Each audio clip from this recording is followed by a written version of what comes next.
esta presentación, que creo que lo teníamos pendiente, es acerca de virus, ¿no? Me dicen si están viendo mi pantalla, por favor. Sí, sí se ve, doctor. ¿Se ve? Perfecto. Podemos empezar, delegado, ¿sí? ¿Podemos empezar? Sí, doctor. Perfecto, empezamos.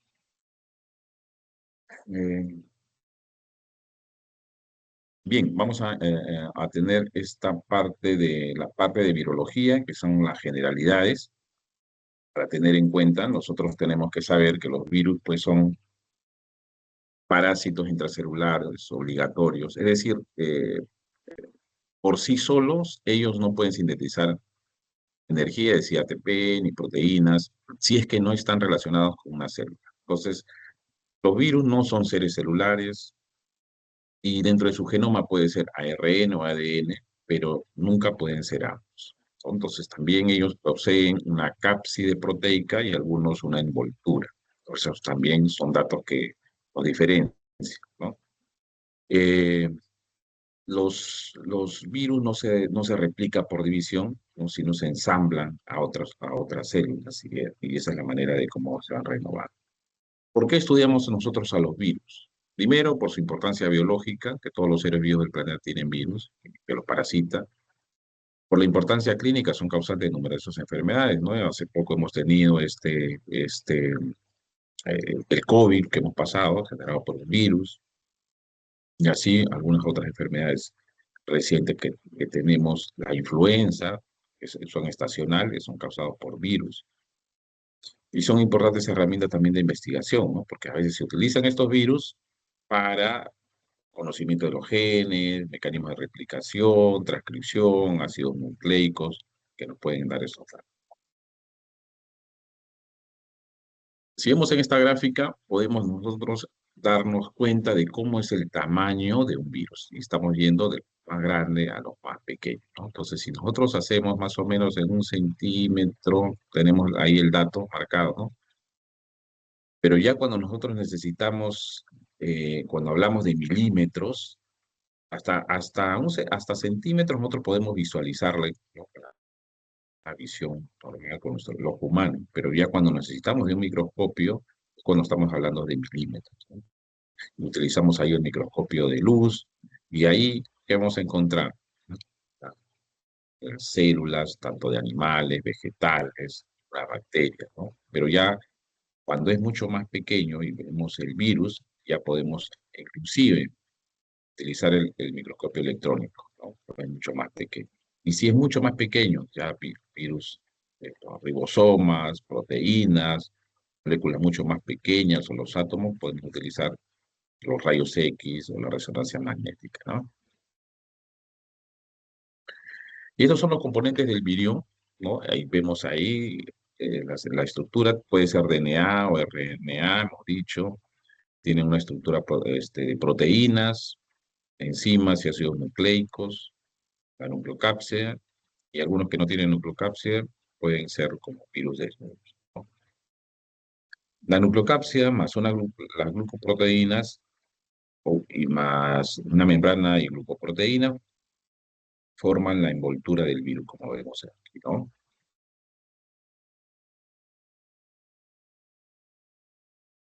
Cuando hablamos nosotros del genoma viral hablamos que puede ser DNA o RNA, que ya hemos mencionado, ¿no? Y cuando hablamos de DNA, puede ser de doble cadena o cadena simple. Doble cadena, la lineal, el herpesvirus, adenovirus, circular, papilomavirus o poliomavirus. Simple cadena, lineal, parvovirus, circular, algunos virus bacterianos. Y de RNA, la mayoría es de cadena simple y lineal, ¿no? Genoma fragmentados, segmentados. Y ahí tenemos el virus de la gripe, ¿no? Y el de doble cadena, el ¿cómo es la polaridad? Es decir, si hay un lado positivo o negativo, el ARN, polaridad positiva, codifica como RNA mensajero. El ARN, polaridad negativo, debe pasar de ARN es positivo para poder traducirse a proteína, ¿no? Y algunos tienen polaridad mixta, ¿no? O sea, es decir, o disentido de ambos lados, ¿no? Tanto positivo como negativo. Aquí están comprendidos los adenovirus. Cuando hablamos acerca de la estructura, vemos que tiene una cápside, ¿no? Esta estructura rodea y protege al genoma vírico. Está formado por proteínas codificadas por genes del virus y estas proteínas que forman la cápside se denominan protómeros. Cuando hablamos de simetría, es la forma que adopta el virus en un espacio y está dada por la estructura de la nucleocápside. Si retrocedemos en esta diapositiva, vamos a ver aquí, vemos aquí los componentes del virión, ahí están el ADN o RNA en el centro y vemos que lo que cubre a esto son las estructuras proteicas, ¿no? Son las estructuras proteicas. La simetría es lo que va a dar más arriba esa forma. Por ejemplo, esa es una forma circular, ¿no? Pero puede ser de diferentes formas. Entonces, aquí vemos, por ejemplo, esta es una simetría helicoidal, ¿no? Aquí vemos que no tiene esa membrana que lo envuelve, entonces es un núcleo desnudo, cilíndrica, que puede estar extendida o enrollada sobre sí misma. Ahí lo vemos, ¿no? Cilíndrica, ahí está el RN, y acá está envuelto, ¿no? El envuelto ahí está el ortomixovirus. Vemos acá una simetría icosaédrica, son icosaedros regulares de 20 caras, triangulares, entonces aristas, y vemos ahí, ¿no? Tenemos, si es desnudo, podemos estar hablando del adenovirus, si es envuelto, puede ser el herpes virus, ¿no? Entonces va a depender también si tiene esta envoltura o no para poder diferenciar un virus. Hay otras estructuras mucho más complejas, que son las binarias, ¿no? O complejas, que se llaman, que tienen, por ejemplo, una cabeza icosaédrica y la cola helicoidal. Por ejemplo, son complejas, ¿no? Tienen los dos. Por ejemplo, una binaria, el bacteriófago, compleja, el poxivirus, o como que tiene una forma de ladrillo, ¿no? En cuanto a la envoltura que mencionábamos es una capa membranosa, rodea la nucleocápside de los diferentes virus y tiene como estructura de membrana con una bicapa lipídica con proteínas, ¿no? Los lípidos en la envoltura, que es la membrana de la célula hospedadora. A ver, pongan en silencio, por favor, su micrófono. Hay algunos alumnos. Y la proteína que está modificada por genes de virus, ¿no? Glicoproteínas tienen unidos azúcares y sobresalen en la membrana. Bien. Y las proteínas constituyen del 50 al 90% de la partícula viral. Y estas pueden ser de varios tipos, ¿no? De 4 tipos pueden ser. Estructurales, aquellas que están presentes en el virión y dan una porción importante y mantienen la estructura del mismo.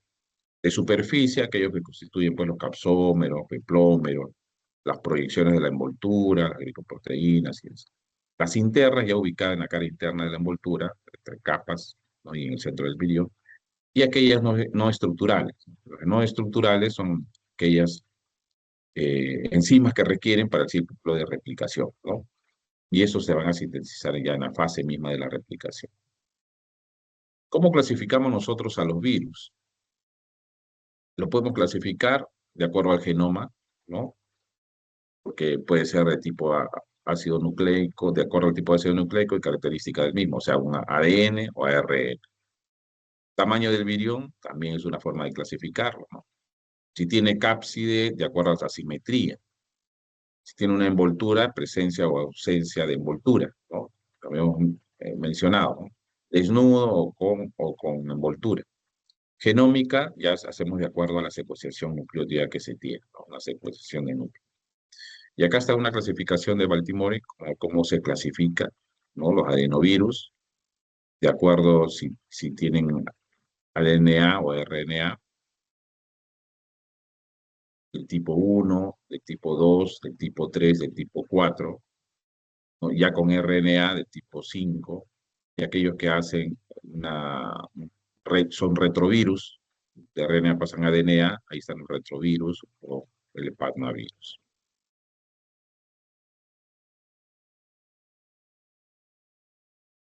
Y esta es una estructura general de la taxonomía del 2012, ¿no? Del Comité Internacional de Taxonomía del Virus, en la cual lo clasifican por la taxonomía, la terminación y el número E. Es decir, eh, el orden,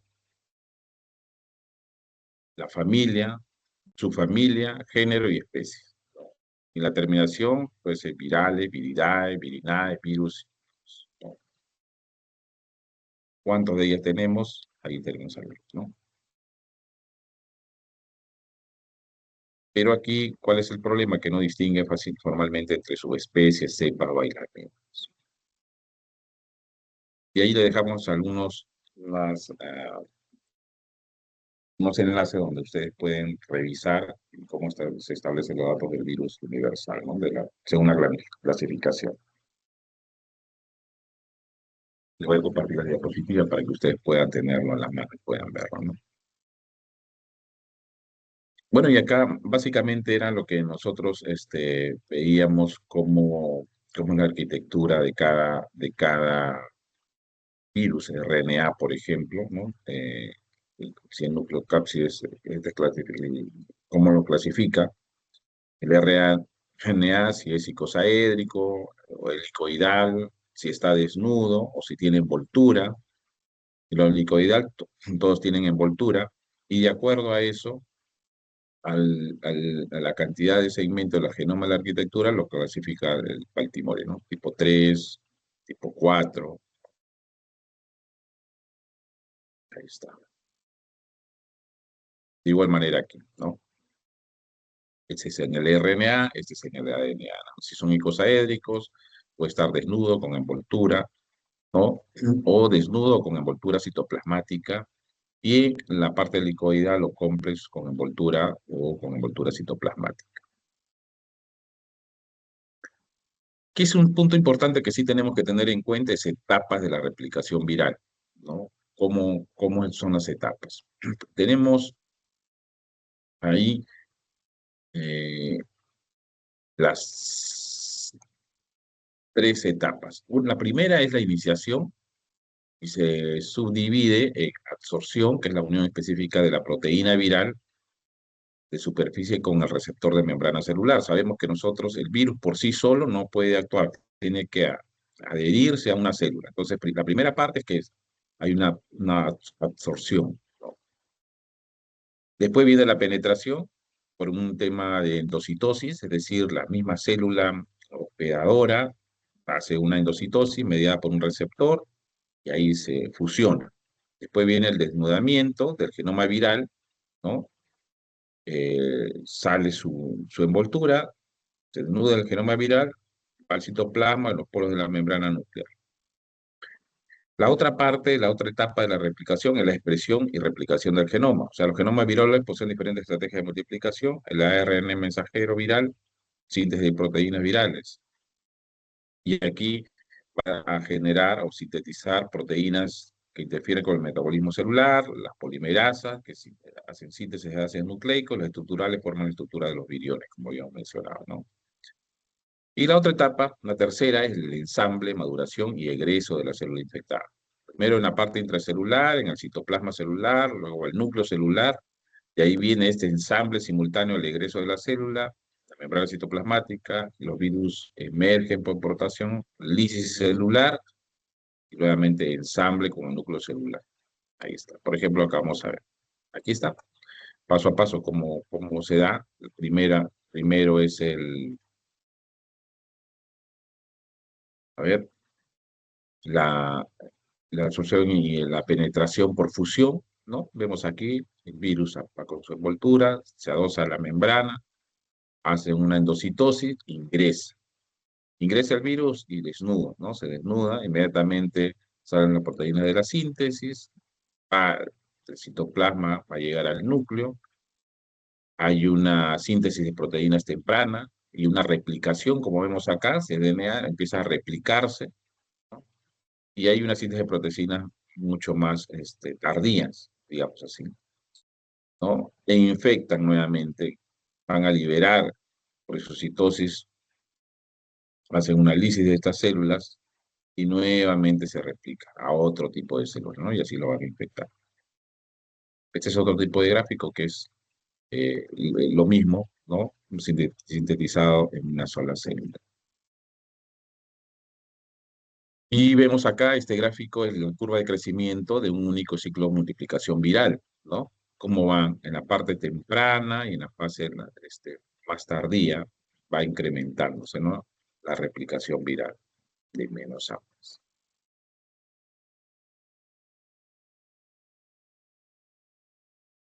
Eh, bueno, cuando nosotros hablamos de virus y habíamos mencionado por qué lo estudiamos, es porque obviamente nos genera alguna patología, ¿no? Y esta patogenia viral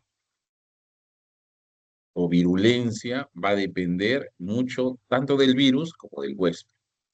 Es decir, el virus, ¿qué cantidad de virus es el inóculo inicial. La puerta de entrada, si va a ser por vía respiratoria, por base de inoculación sanguínea, la estructura genética y antigénica del virus y la modulación de respuesta del huésped. Y en el huésped, la carga genética, porque podemos tener factores de resistencia entre un virus, la edad, sabemos que los extremos de la vida son los más vulnerables, los niños, los adultos mayores tienen mayor predisposición a, a hacer su patología mucho más fuerte. El sexo, y hay algunos virus que están relacionados con el género, ¿no? El sexo. El embarazo también, ¿no? El embarazo están predispuestas a tener algún tipo de enfermedad viral y el estado de salud del paciente, ¿no? No es lo mismo tener un paciente inmunocompetente, ¿no? Con un inmunocomprometido. El estado de salud de un paciente que está recibiendo un tratamiento, por ejemplo, con corticoides, en la cual sus defensas han disminuido, o con inmunosupresores, aquellos que reciben trasplante o que están tratándose sobre un tipo de enfermedad autoinmune. Estos tipos de pacientes están mucho más propensos, ¿no?, a hacer una enfermedad eh, mucho más terrible, digamos así, ¿no? Ah, bueno, y acá vamos a hablar sobre el tropismo, si la célula es susceptible y permisiva, ¿no? En relación al virus web, pues es específica, ¿no? O sea, dada por la unión de proteínas virales receptores de la membrana celular. Tiene que haber un tipo de receptor que va a permitir que el virus ingrese, ¿no? Hay virus que afectan, por ejemplo, a una especie de humanos nada más, ¿no? Por ejemplo, el sarampión, o hay virus que producen zoonosis, bien, ¿no? Tanto en animales, también producen en humanos también, ¿no? Virus que afectan un tejido nada más. Por ejemplo, los hepatotropos, neurotropos, van dirigidos a un tipo de célula. Virus que afectan muchos tejidos también, ¿no? Lo denominamos pantótropos, ¿no? Por ejemplo, el sarampión es uno de ellos. Eh, Aquí, este gráfico vemos cómo es la infección, un iceberg concept de la infección, cómo está la célula, cómo responde la célula y cómo responde el hospedero, ¿no? Mire, ve, si nosotros vemos en la parte de arriba, primero de abajo hacia arriba, de abajo hacia arriba en la parte de la respuesta celular, vemos exposición sin un ataque cuando recién entra la célula, ¿no? Vemos acá cómo es la respuesta del huésped. Hay una exposición, pero sin una infección, por lo tanto no hay lo podemos llamar a estas dos primeras fases de la base como una enfermedad subclínica, es decir, todavía no manifiestan la sintomatología, no lo manifiestan, ya están infectados o están iniciando la infección, pero no lo manifiestan. Entonces, primero la exposición con el virus en la parte celular, vemos acá al lado izquierdo, y después la multiplicación viral, ¿no? Pero sin cambios visibles, completa eh, o una maduración incompleta del virus. En esta, también la infección, ya está la infección, pero son asintomáticos, una infección asintomática, ¿no? Entonces hay pequeños cambios a nivel celular, todavía no hay ninguna manifestación clínica. Sin embargo, ya cuando empieza ya el efecto discernable de la lisis celular, donde ya empieza con una disfunción celular, una transformación celular y una transformación en la inclusión ya del cuerpo, vamos a poder nosotros ya tener la enfermedad clínica, ¿no? Primero, con una enfermedad moderada con sintomatología, llegando hasta la parte severa y pudiendo producir, cuando ya hay una lisis de células, la muerte del organismo, ¿no? Entonces, vemos cómo podemos ir eh, viendo esos pasos de la infección, ¿no? La patogenia de las infecciones virales, la estadía, como lo hemos mencionado, infección inicial del huésped, el virus se absorbe a la célula susceptible, y luego penetra el tejido por las puertas de entrada, ya lo hemos mencionado. Después viene la diseminación de la infección, se multiplican, hay una diseminación local a través del cuerpo y después lo eliminan al exterior relacionando con la transmisión viral y ya lo transmiten a otras células, ¿no? Las puertas de entrada aquí tenemos, de acuerdo al órgano, el virus y el mecanismo. La piel, por ejemplo, la rabia, virus de hepatitis B, C, es porque se hace por transfusiones e inyecciones, la rabia por mordedura de perros y zorros o picadura, tracto respiratorio, la influenza, el sarampión, ¿no? Vía aérea, el papilomavirus, que es también por la piel, por las verrugas, orofaringe, ¿no? Y así. Y ahí están las vías de diseminación, si tenemos nosotros ahí en la parte de cómo es la infección de vías respiratorias, o el herpes simple, por ejemplo, para el papillomavirus por la piel, pues, generando las reacciones, las diferentes reacciones, ¿no? Tanto en la piel, en las mucosas, puede haber, ¿no? El hepatitis B también igual, tenemos aquí ejemplos.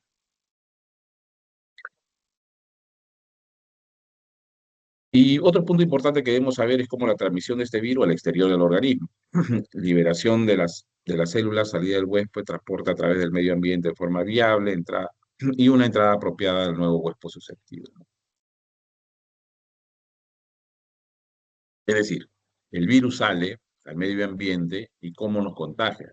Van a intervenir diferentes factores. Primero, la cantidad de virus.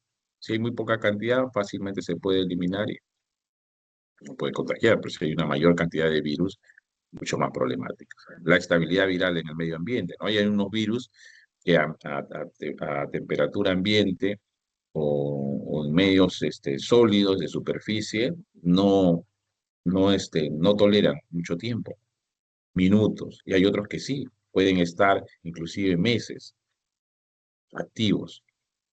Si necesita presencia de vectores o transmisores, si necesita hay una disponibilidad de huésped susceptible o la constitución genética del virus del huésped. Entonces, también es importante tener en claro las fuentes de transmisión, ¿no? Puede ser secreciones respiratorias, saliva, heces, orina, secreciones genitales, ¿no? La leche, la sangre o la piel.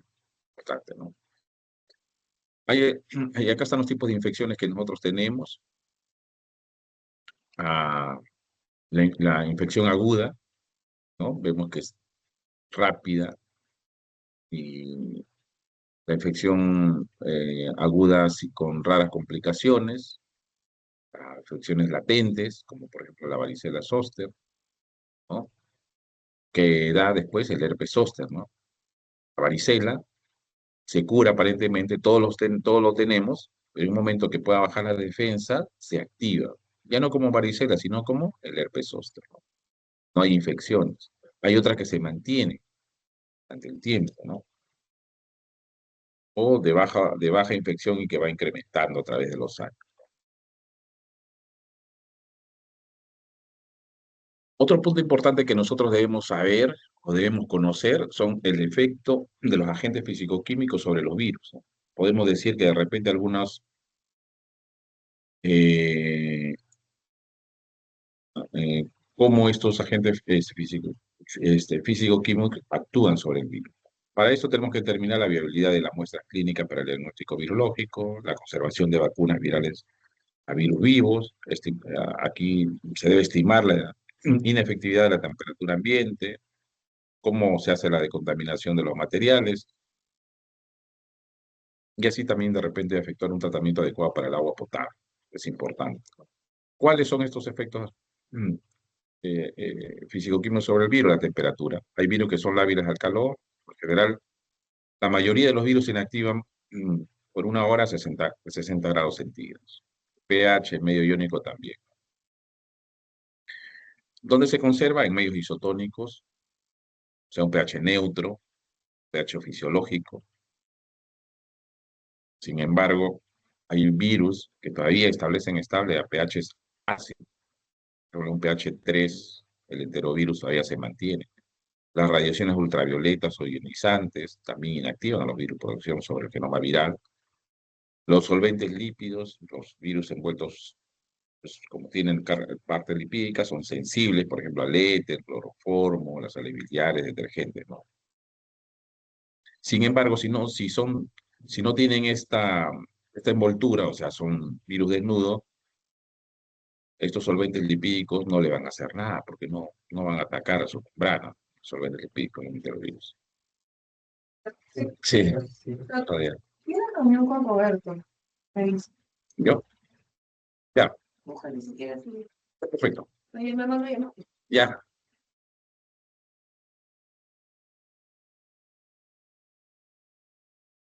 Eh,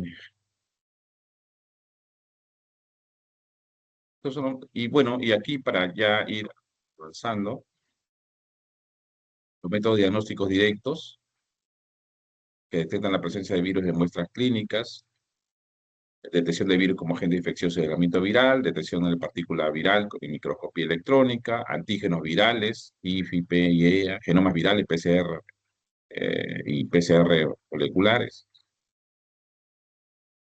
El aislamiento viral es el método clásico, pero es bastante difícil, ¿no? Se necesita de un laboratorio bastante complejo. La cepa aislada puede conservarse, permite posterior catalización del virus. Hay diferentes tipos de línea celular, donde hacemos este cultivo. El efecto citopático que hace, o sea, el virus dentro de las células, puede visualizarse microscópicamente. Ahí está, como vemos nosotros. Sin embargo, esta parte tiene sus desventajas, ¿no? Baja sensibilidad, demora en resultados, es bastante laborioso. Microscopía electrónica también, visualización directa de partículas virales en muestras. No requiere virus viable, procedimiento abierto. Es bastante complejo el uso de estos microscopios también, ¿no? No todos lo tienen.